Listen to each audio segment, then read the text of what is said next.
Welcome, everybody, to the Tag Your It podcast. I'm Ray Ray. And I'm David Van Bever.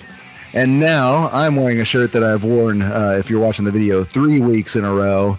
And now Dave has worn his shirt 2 weeks in a row because we are recording a bunch of different topics in one day to make sure that, we're all able to do our work that we have been given to do by God. So, but making sure that we put out good content and just keep on sharpening one another as me and Dave do this show, and hopefully it sharpens you, and then you guys reply back to us with things and sharpen us, and we continue this into we got season 7 that just started, and I think this would be episode, if we want to put an episode on, I think this would be 278. 278 episodes. I think that's where we're at. One of the things I was thinking about. Wait, 279. 270. This would be episode 279. Yes, sir. Very cool. Well, one of the things I was thinking about was the time that we recorded, for 4 hours straight there at your house one day. There was. It was just like one live long stream. Yes, we did that. Yeah. We've tried many things. So let's try, we're trying the shorter way. So, we're doing the long thing. We're not doing it live, but we're putting out shorter things. So it's fun, it's been a fun experiment with this for 6 total years, going on the 7th. So, in light of the last episode, we might put these things and give you an hour and a half. But we can give you 3 separate shorter episodes, so where you get something and we discuss something, and we're having fun with it. So we will continue on in sort of the spirit of the narrative. That's not abortion, but the other side of the narrative, which is we're dealing with the LGBTQ community. How do we respond to them? What are they saying? And how can we? We can think about winsomeness, but how do we declare the truth and proclaim the truth, no matter what the tone might end up having to be, because the conversation on the other side has got to be accounted for when it comes to our winsomeness. But then again, whenever Christians can't be winsome from the outset anyway, because we are absolute, we are certain, and we have Jesus, who's the truth. We are not right, he is right, and if he is right, then yes. An implication would be we are right, but then again, to say that we are right is to totally dismantle how the gospel is supposed to be presented, which is Jesus is the way, the truth, and the life, and he is. If it's today, you can repent. That's right. And please come. So one of the things that I think is always important for recognizing how apologetics works is by doing what I would say is a critical analysis of rhetorical artifacts, cultural artifacts created by the culture. And one of those things that is a massive influence in today's world is tweets. Again, very short statements, but likewise memes make their rounds as argumentation, and Adam found an incredible tweet that is making an argument here. It is from Shay Cooley. I have no clue who Shay Cooley is. I know that they don't. Who's a drag queen. Yeah, but we can't make our assumptions until, right. But this is probably more than likely somebody that is a drag queen that is trying to definitely do something about the narrative that we're living in these days, to where, drag queens are a minority, a victimized minority. And then you've got to definitely paint any sort of antithetical other side in, bad light and all that kind of stuff to make you and prop your side up to be superior. Whenever, we got to really understand as Christians, everybody's on a level playing field. We are all condemned under sin and are fallen short of the glory of God. I don't care if you are a religious leader or if you're a drag queen.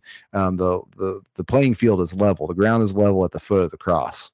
And so we got to understand that if they are taking us as morally superior, it's called projecting. And they want to be the moral superior one, because in a one-story universe, somebody has to be the winner. We can't all be the losers, right? But in God's world, where he has created things and we have sinned, we are all losers. And but the Pauline but, the big but that I always like to talk about, is that there is salvation, And, again, whenever we end up coming into that knowledge, it's not because we're right, like we said on the last episode. It's because Jesus is the way, the truth, and the life. And so that's, so hopefully set the tone going into it. If you like it or not, that depends on you and whatever standard you're going to judge it by. But then you have to account for that standard. So before I go into more preaching on standards and all that stuff, let's take it away with the tweet. Yeah, so Shay Cooley says, just thinking about that show, To Catch a Predator, and how they exposed husbands, fathers, faith leaders, and community leaders, but never a drag queen. So let me do just a few things here. Just want to give you a background because maybe some of you are not like Adam and I, and you don't remember the show To Catch a Predator. It is a program that was on NBC featuring Chris Hansen. It was partly filmed with a hidden camera with adult men arriving to sting houses to have sex with minors, and typically they were arrested as a result. The program ran from November of 2004 to December of 2007.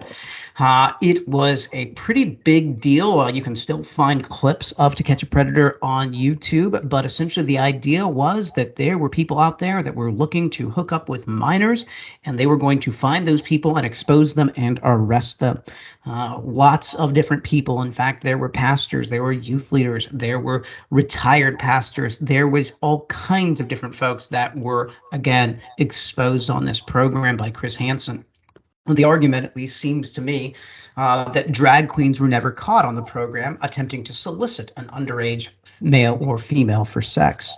The interesting point is, and I've not watched every episode of the program. I don't know if you have, Adam. I don't ever remember them actually exposing someone who is dressed in drag, and I am completely fine with that. However, the argument expanded out that I believe Shay is trying to make is that drag queens don't solicit young people for sex with minors, or at least they don't get caught. And the argument would kind of formally look like this. Some faith leaders, husbands, and fathers solicited underage people for sex. No drag queens ever solicited underage people for sex. Therefore, all drag queens are morally superior to faith leaders, husbands, and fathers. That is the argument that is being made. So I have a few responses to that idea. Number one, the idea is being communicated again that people don't need to worry about their children being solicited by drag queens for sex, which I think is, again, a hasty generalization. There are all kinds of wicked people. You're really unable to prove the point that you are making. Your argument does not deductively stand up. But again, there are a few major problems with this. First of all, the moral revolutionaries such as drag queens being celebrated and thrown in our face, the faith of the general culture, was really kind of closeted up until about 2016. So this concept of drag queens being out in the public and being something that everyone should celebrate as a morally good thing was actually still very much seen as a moral taboo.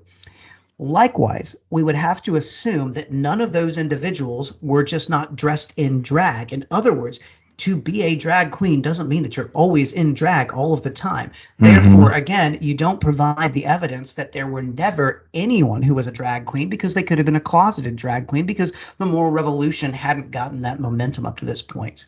Now, further, I would state the Christian worldview would actually assert that both evils are sin and morally repugnant. In other words, those faith leaders who professed that they were Christians actually had a standard of righteousness that they were falling outside of the lines of. Yeah. So it's one of those things. Yeah. Like, so just like the divine right of kings, just because you're a pastor, just because you're a priest, elder, whatever title that you want to give yourself, just because you are that, you are not, like that does not protect you. There's no special dispensation of the Spirit that keeps you, like that you are 100% entirely sanctified. Like, yeah, right. Methodism might have a problem with that because that's what they believe. But, with a progressive sanctification, I'm a Christian. I use the word progressive, but then again, I have a telos to actually have a standard of what progress is and what is not. That's right. But to continue on the actual point here is you're saying that, okay, well, husbands, fathers, and faith leaders are people that shouldn't. I mean, they shouldn't for sure, just like the drag That's queen right. shouldn't. But then the drag queen shouldn't be a drag queen, and they definitely shouldn't be grooming kids and making that normal, because there is a disconnect. But see, here's the problem, So, Adam. Who is to say that soliciting minors for having sex oh is yeah, that's wrong? the other part, is what is the plus when we're talking about the Bingo. LGBTQ plus community. So, is why is that wrong? I mean, we keep on pushing incrementally different issues, and they went from, well, we'll just accept lesbians and gay and gay guys because, well, it's a distortion, but it's still, the binary is there. But then transgenderism comes in and destroys the binary, and then you get gender fluidity and all that kind of stuff, and then you go, well, you're now we got to deal with the ageism. So whenever we look at critical race theory and intersectionality and all that stuff, now we've grouped people into, like you're an ageophobe or something like that, so everything's some sort of fear. Yeah. So we're just breaking age down is an arbitrary standard. By if that is your reality, age is an arbitrary standard, then by what means would you ever demonize anyone for soliciting a young child? Because age is arbitrary, therefore those children can identify as a 60-year-old, and there is no standard or no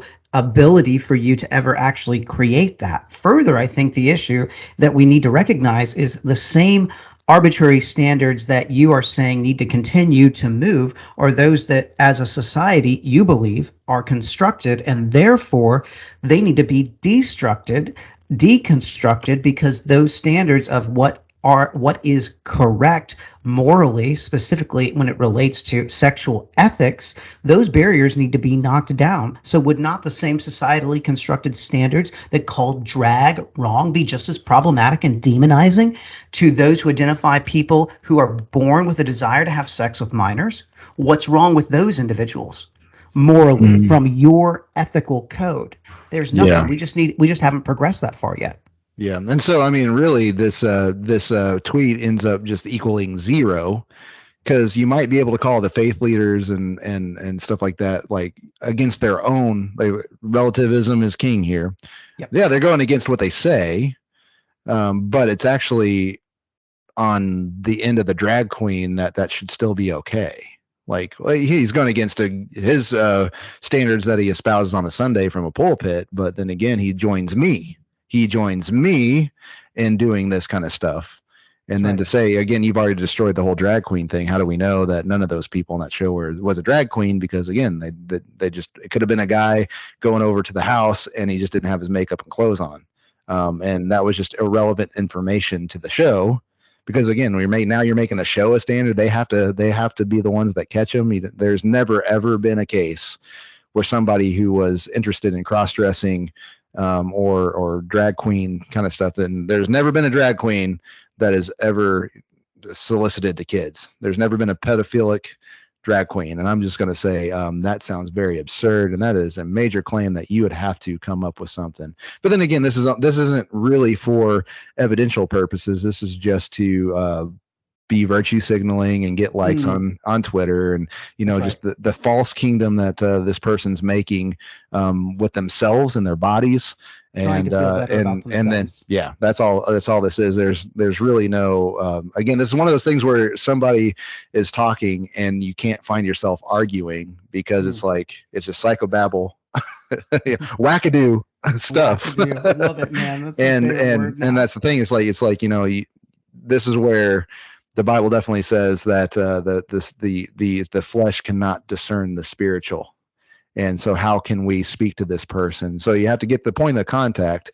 And this person is not unclean in the fact of we don't deal with them. No, we give them the gospel. We tell them definitely this person's so hardened, Romans 1:18 through 32 style, that no matter, there is no winsome way.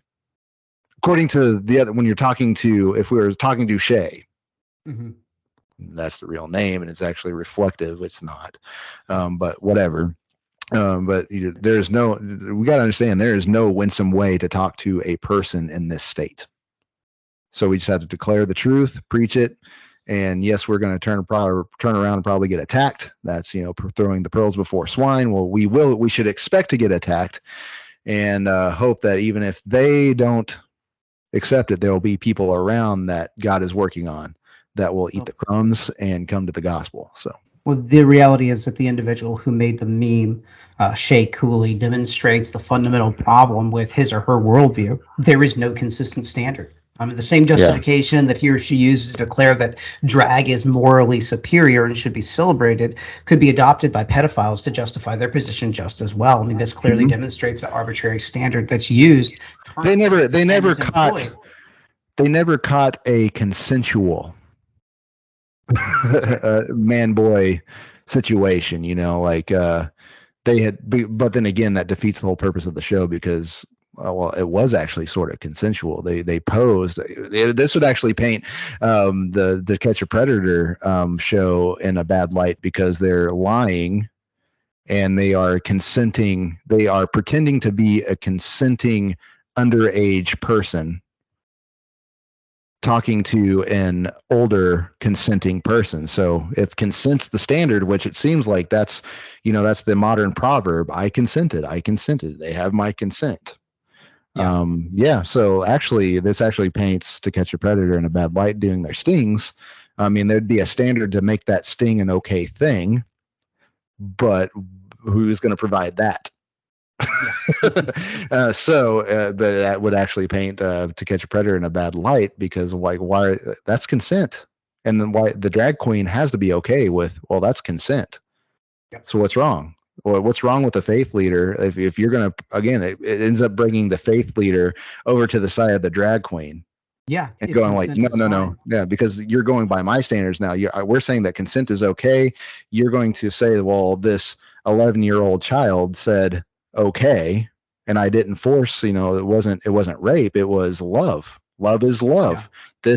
This word that needs content to explain what it means equals the same word that still needs content to be explained, to be known what it is. And whenever you say love is love, don't get mad whenever people express it however they want, because you've provided absolutely no content. So you went to the one and there is no diversity or anything. It's just a big lump of, I still don't know anything of what it even means to be love. So if we want to get intellectual and philosophical with it, there's that. But this is the working out of that. We have been given nothing, and then you provide any sort of diversity, and then you get yelled at because, well, now you're just semantics, and But then the reason, that sounds like it's not that big of a deal, but look, it's working out in the world. So, but here's the reality: at the time that program, To Catch a Predator, 2004 to 2007, was recorded, the world's changed majorly in that time. The moral taboos of